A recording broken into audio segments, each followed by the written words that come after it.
Shalom saudara, kita berjumpa kembali dalam Renungan Harian GPKS Pangkal Pinang, edisi Senin 3 Maret 2025. Saudara, saya akan memulai seri yang baru, yaitu berbicara tentang hidup di dalam tantangan ketidakpastian, kebobrokan dunia kita. Dan seri ini bukan untuk menyebarkan pesimisme, tetapi sebaliknya untuk memberikan pengharapan dan juga arahan yang Tuhan Allah berikan melalui pembacaan dan perenungan firman Tuhan untuk saudara sebagai jemaat. Saudara, saya menyadari semakin bertambahnya usia saya, semakin lebih melek tidak hanya akan pemahaman firman, tetapi juga akan keadaan zaman ini, keadaan manusia dan lingkungan di sekitar kita. Saya merasakan tuntunan Tuhan untuk berbicara lebih langsung soal apa yang menjadi pergumulan kita. Bukan berarti apa yang sudah kita lakukan selama itu tidak baik, saudara. Melainkan saya rindu dan saya yakin saya didorong oleh Tuhan untuk membahas hal-hal yang secara lebih relevan, lebih berbicara kepada apa yang kita hadapi dalam kehidupan kita sehari-hari. Oleh sebab itu, kali ini saya beri judul, seri Hidup di Tengah Zaman yang Bengkok.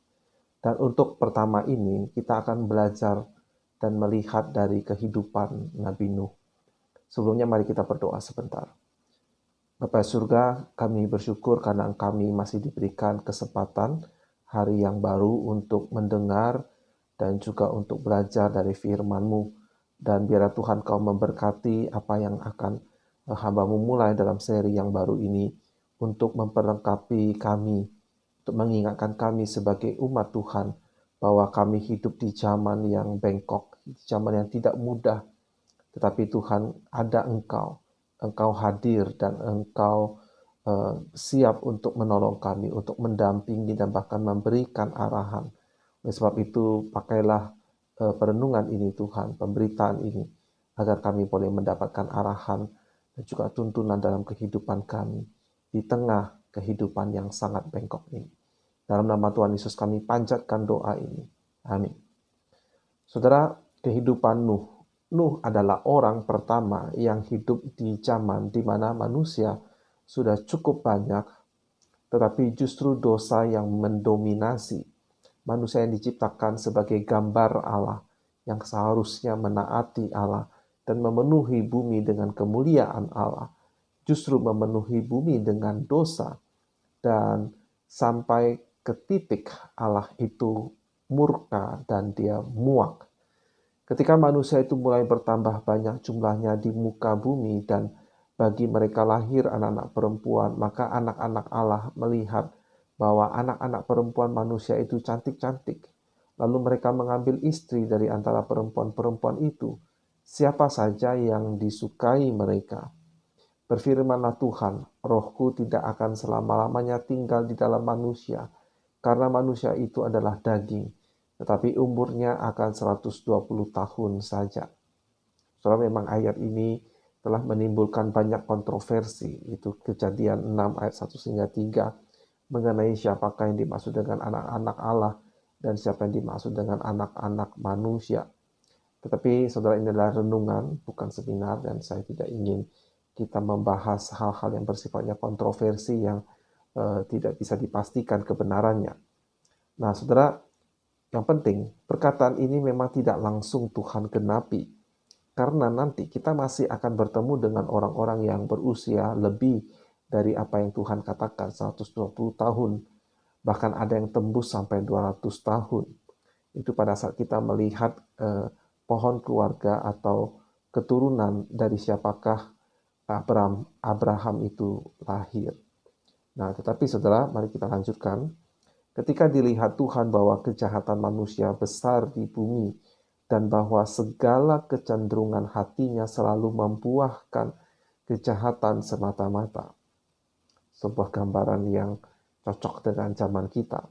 Maka menyesallah Tuhan bahwa ia telah menjadikan manusia di bumi dan hal itu memilukan hatinya. Berfirmanlah Tuhan, aku akan menghapuskan manusia yang telah kuciptakan itu dari muka bumi, baik manusia maupun hewan dan binatang-binatang melata, dan burung-burung di udara, sebab aku menyesal bahwa aku telah menjadikan mereka. Tetapi Nuh mendapat kasih karunia di mata Tuhan. Kejadian 6 ayat 5 hingga 8. Mengapa Nuh mendapat kasih karunia? Saudara, memang saya percaya pada doktrin pemilihan dari Tuhan. Tapi untuk hal kisah Nuh ini, saudara, kita bisa mengerti mengapa Allah memberi kasih karunia kepada Nuh. Inilah riwayat Nuh ayat 9. Nuh adalah seorang yang benar dan tidak bercela di antara orang-orang sezamannya. Dan Nuh itu hidup bergaul dengan Allah. Dan ini menjadi tujuan dari seri ini, saudara. Mungkin dunia sekitar kita itu begitu rusak, begitu banyak korupsi, begitu banyak kejahatan. Kita sering menuding para pejabat itu korup.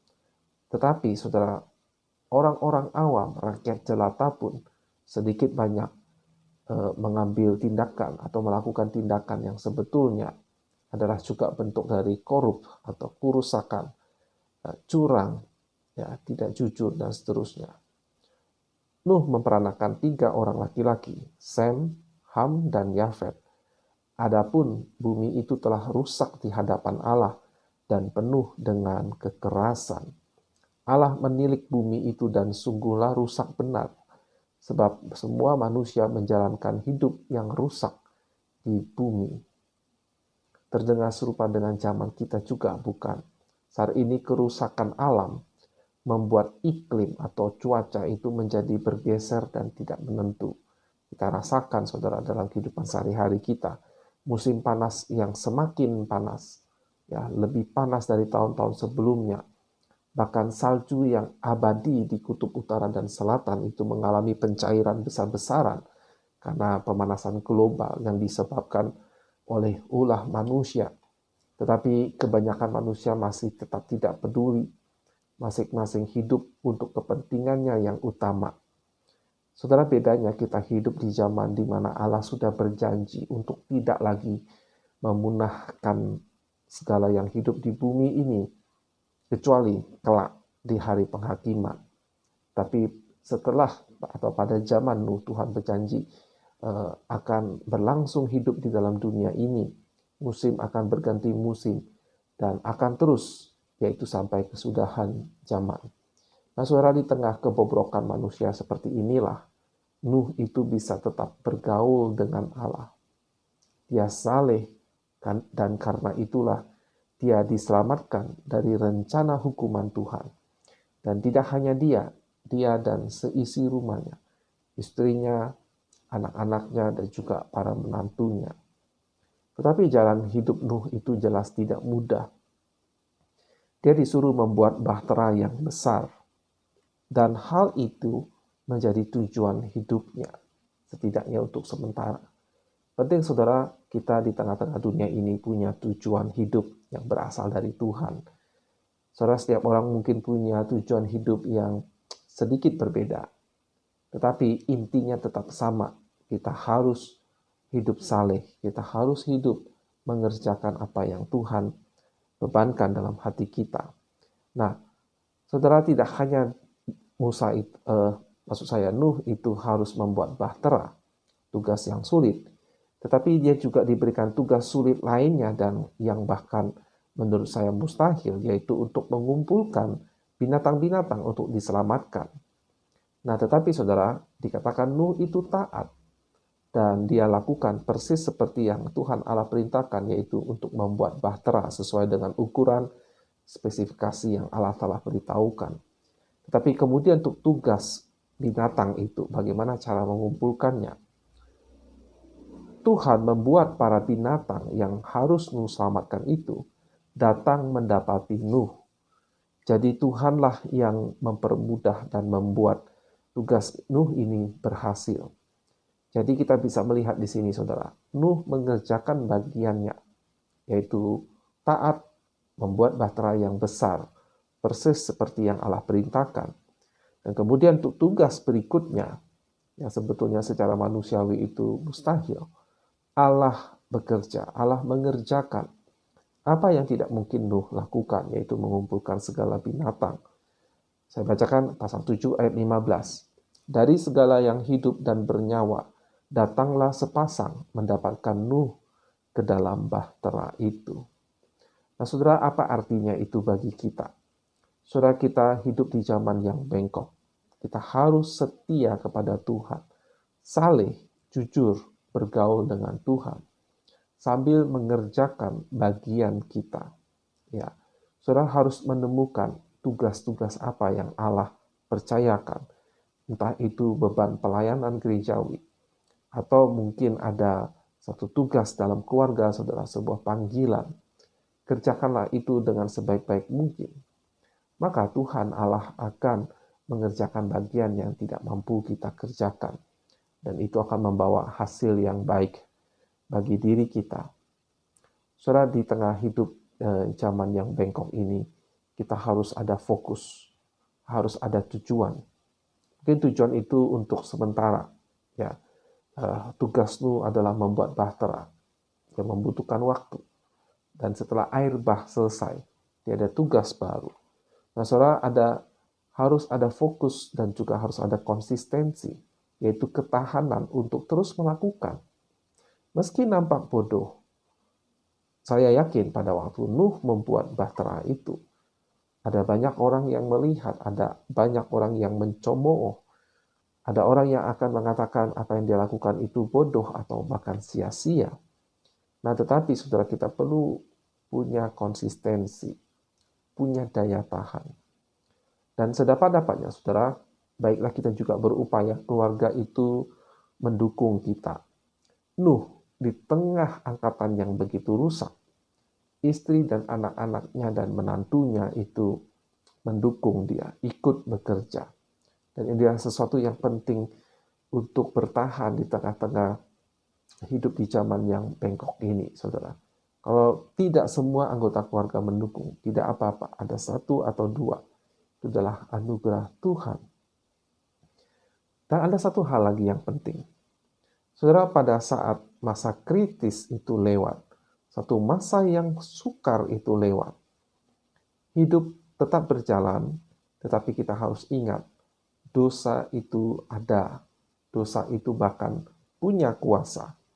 Saudara, setelah Nuh menyelesaikan tugasnya, setelah mereka melewati kemusnahan massal dengan air bah, setelah mereka mendarat dengan selamat, setelah mereka keluar, saudara, apakah hidup Nuh itu menjadi lancar-lancar saja? Saudara, ironisnya tidak. Seorang keturunan Nuh, yaitu anak Nuh bernama Ham, itu berlaku tidak sopan, tidak hormat kepada Nuh. Pada waktu Nuh itu mabuk oleh anggur. Nah, saudara, dari Ham inilah muncul keturunan, yaitu bangsa yang jahat. Dua di antaranya adalah Misraim atau Mesir, dan yang satunya adalah Kanaan, sebuah bangsa yang kelak Abraham tinggal di tengah-tengahnya, dan ada banyak sekali dosa yang mereka perbuat. Dan kemudian, ya, di zaman Musa dan Yosua, bangsa Israel Tuhan panggil, Tuhan pakai untuk menghukum mati seluruh bangsa Kanaan karena dosa. Ya, jadi dosa. Dan kita bisa menelusuri ini berawal dari Ham, anak Nuh, yang sikapnya kurang ajar terhadap ayahnya. Bahkan sesudah peristiwa air bah. Nah, saudara, apa hal ini pelajarannya bagi kita? Saudara, di saat kita merasa hidup kita sudah melewati masa krisis, jangan lupa selama hidup dalam dunia ini, sesama kita atau bahkan diri kita sendiri masih bisa jatuh ke dalam dosa. Bahkan bisa berkembang, saudara, dosa-dosa tersebut. Saudara, setelah air bah, Alkitab mengatakan Nuh masih hidup 350 tahun lagi. Sebuah cukup umur untuk melihat keturunannya, termasuk keturunan dari anak-anaknya. Dan di antara keturunannya itu, ada yang menjadi bangsa atau generasi yang kembali buruk, kembali jatuh ke dalam dosa. Ini setelah Allah membinasakan seluruh bumi karena dosa. Nah, saudara, ini adalah realita yang harus kita sadari, penting sekali, supaya kita tidak menjadi kecewa.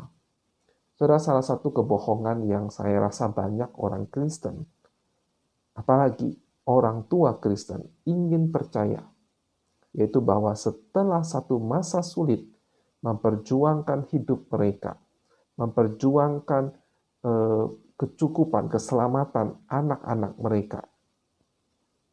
Para orang tua ini ingin hidup menjadi lebih baik dan lancar, hanya untuk mendapati kenyataan ternyata tidak seperti itu. Memang saudara, ada orang tua yang mendapati keluarganya baik setelah melewati masa krisis. Anak-anaknya, cucunya kompak, mengasihi Tuhan, bahagia melayani Tuhan. Tapi jumlahnya tidak banyak. Kebanyakan tidak. Saudara, kita ingin percaya bahwa hidup itu akan menjadi lebih mudah kalau kita sudah melewati suatu masa krisis tertentu. Misalnya ada mungkin di antara kita yang merasa hidup saya akan lebih mudah kalau saya sudah punya pekerjaan yang lebih baik. Atau ada yang berkata saya akan lebih mudah kalau saya sudah punya pasangan hidup yang baik. Dan ada orang yang berkata hidup saya menjadi lebih mudah kalau semua anak-anak saya sudah menikah dan sudah punya pekerjaan yang tetap. Nah, tidak saudara, hidup tidak semulus seperti itu. Dan firman Tuhan, Alkitab kita itu realistis. Hampir setiap halaman dan setiap kisah tokoh-tokohnya berisi persoalan demi persoalan. Bahkan setelah masa krisis yang besar, setelah masa krisis ada keberhasilan, ada jalan keluar, tetapi akan ada juga muncul kemunduran kembali. Tetapi saudara, kita jangan berkecil hati. Semua itu harus kita lihat dari kacamata Injil. Justru karena manusia itu punya kecenderungan berbuat dosa, berbuat sekehendak hatinya, saudara. Itulah alasan Tuhan Yesus datang sebagai Mesias untuk memberikan jalan kebenaran dan hidup. Jadi keselamatan itu di dalam Yesus Kristus, oleh Injil Yesus Kristus kita diselamatkan. Dan Tuhan Yesus menyediakan hidup yang kekal. Jadi saudara, selama kita belum memasuki hidup yang kekal itu, kita akan tetap hidup di dunia zaman yang bengkok ini. Oleh sebab itu kita harus setia. Kita harus berjaga-jaga. Kiranya episode yang pertama ini boleh menginspirasi saudara. Saudara memperlengkapi diri dengan pemahaman yang benar, pemahaman yang baik. Semoga kita semua menjadi lebih bijaksana menyikapi zaman kita yang bengkok ini. Sampai jumpa di episode berikutnya. Tuhan Yesus memberkati saudara.